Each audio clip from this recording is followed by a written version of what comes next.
I'm Franklin Parker with Directional Advisors. It's the week of March 24th, and here's what I care about this week. Well, building narratives in investing is both important and troublesome. It's important because narratives help us take in new data and build it as part of a story, and that gives us a sense of where the story is and, more importantly, where the story might eventually go. Now, it's also troublesome to construct narratives because they can also keep our mind from seeing data that disproves the actual story that's being told. So we have to be very careful as investors. Take the benefits, but watch out for the dangers. Now, I say all of that because last week the Federal Reserve gave us a new narrative to consider, which is stagflation.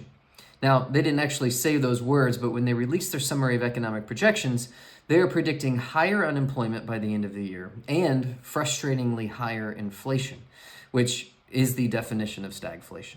Now, stagflation is a problem because it ties the hands of the Federal Reserve. Normally, we would cut rates in order to both spur economic growth, and that has the tendency to also spur inflation and make prices higher. But if prices are moving higher and economic growth is stumbling, by cutting rates, the Fed is going to make inflation worse and the economy not much better. Stagflation is typically the result of some policy problem. It keeps businesses from delivering goods and services to people who need them efficiently. So usually policy is the source of the response. And in the case of the Federal Reserve, they're clearly pointing the finger at Trump's tariffs and trade war as the source of stagflation.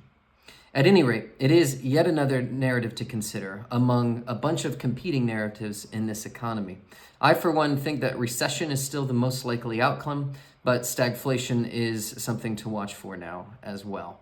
I'll be watching closely for earnings in the coming month, which will be very important to see how that progresses.